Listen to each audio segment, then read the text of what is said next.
నిన్న ఏపీ ముఖ్యమంత్రి చంద్రబాబు గారు ఏదైతే రాష్ట్రంలో ఉన్న గ్రామ వార్డు సచివాలయాల్ని ఇకపై విజన్ యూనిట్గా నిర్వహిస్తామని చెప్పి ప్రకటన చూస్తే హాస్యాస్పదంగా ఉంది. ఎందుకంటే ఈ మాట కొద్ది రోజుల క్రితమే చంద్రబాబు గారు గ్రామ వార్డు సచివాలయాలు దండగా గత జగన్మోహన్ రెడ్డి గారి ప్రభుత్వంలో వీటిని అనవసరంగా పెట్టారు అని చెప్పేసి పలు రకాలుగా మాట్లాడారు. అదే బాబు గారు వాళ్ళ యూటర్న్ తీసుకొని గ్రామ వార్డు సచివాలయాలు మన తుఫాన్లో అద్భుతంగా పనిచేసినాయి, అదే పద్ధతిలో ఇకపై వీటిని విజన్ యూనిట్గా పరిగణిస్తామని పనిచేస్తాయని ప్రకటించడం చూస్తుంటే చంద్రబాబు గారికి ఒక స్టాండ్ లేనట్టుగా కనబడతా ఉంది. ఇంకో విషయం మేము స్పష్టంగా చెప్పదలుచుకున్నాం.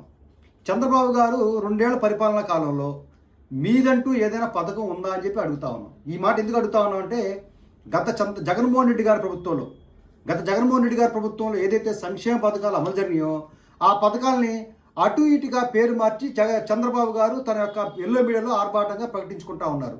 ఉదాహరణకి గత జగన్మోహన్ రెడ్డి గారి ప్రభుత్వంలో రైతు భరోసా కేంద్రాలని ఏర్పాటు చేశారు. వాటిని చంద్రబాబు గారు రైతు సేవా కేంద్రాలుగా పిలుస్తూ ఉన్నారు. అదే పద్ధతిలో గత జగన్మోహన్ రెడ్డి గారి ప్రభుత్వంలో రైతు భరోసా పథకాన్ని పెడితే దీన్ని ఆయన అన్నదాత సుఖీభావ పథకంగా చెప్తా ఉన్నాడు.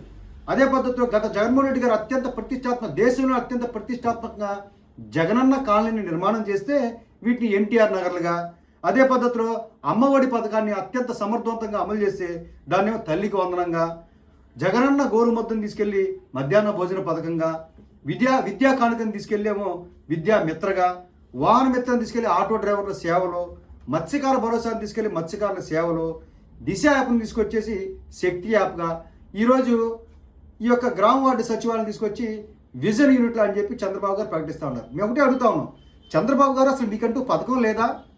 మీ మానస పుత్రిక లాంటి పథకం ఏదైనా ఉందా ఒక్కటైనా చెప్పమని చెప్పి మీడియా ద్వారా చంద్రబాబు గారిని అడుగుతా ఉన్నాం. 2014 నుంచి 2019 వరకు మీ పరిపాలనా కాలంలో ఒక్కటంటే ఒక్క పథకం లేదు. గత వైఎస్ రాజశేఖర రెడ్డి గారి ప్రభుత్వంలో మంచి మంచి పథకాలు చెప్పుకోవడానికి కొన్ని, ఒక ఆరోగ్యశ్రీ, ఒక 108 లాంటి పథకాలని, ఒక ఫీజు రియంబర్స్మెంట్ అనే పథకం ఉంది. అదే పద్ధతిలో జగన్మోహన్ రెడ్డి గారి ప్రభుత్వంలో ఇప్పుడు ఏదైతే మన పథకాలు చెప్పుకుంటామో ఈ పథకాలన్నీ జగన్మోహన్ రెడ్డి గారి పథకాలు.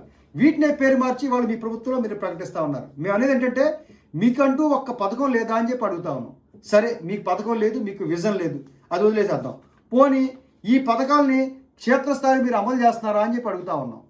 ఈ 2 సంవత్సరాల పరిపాలనా కాలంలో చంద్రబాబు ప్రభుత్వం దరిదాపు 2.5 లక్షల కోట్ల రూపాయలు అప్పు చేసింది. 2.5 లక్షల కోట్లు చరిత్రలోనే ఇది ఒక రికార్డు స్థాయి అప్పు. తక్కువ టైంలో 2.5 లక్షల కోట్ల అప్పులో ఇందులో ఏ ఒక్క పథకాన్ని కూడా మీరు సమర్థవంతంగా నిర్వహిస్తారో ఒక్కసారి గుండెల మీద చేసుకొని చెప్పమని చెప్పి అడుగుతా ఉన్నాం. ఇవాళ ప్రజలందరూ కూడా గగ్గోలు పెడతా ఉన్నారు, నెత్తి నోరు కొట్టుకుంటా ఉన్నారు. ఇది చంద్రబాబు, లోకేష్, పవన్ కళ్యాణ్ గారు చెప్పిన మాటలు నమ్మి మేము ఓటేసామే, 6 హామీలు అన్నారు, సూపర్ 6 అన్నారు, సూపర్ 7 అన్నారు, ఇన్ని చెప్పి కూడా వీళ్ళు వాటి కూడా ఒక్కటిగా అమలు చేయటని చెప్పి వీళ్ళు నెత్తిలేరు కొట్టుకునే పరిస్థితి ఉంది. మీరేమో సినిమాల్లో హీరో ఎలివేషన్లు ఇచ్చుకుంటున్నట్టుగా ప్రచార ఆర్భాటం మీ ఎల్లో మీడియాలు చేసుకుంటూ గంభీర ప్రకటన చేస్తూ ఉన్నారు.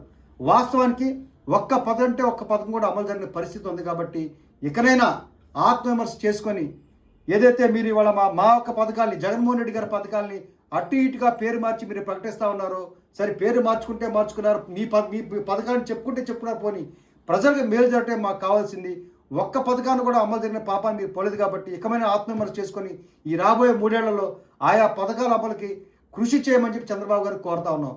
లేని పక్షంలో కీలేరికి వాత పెట్టడానికి ప్రజానికి యావత్తు సిద్ధంగా ఉందని ఈ సందర్భంగా మీడియా ద్వారా చంద్రబాబు గారికి హితవు పలుకుతా ఉన్నాం.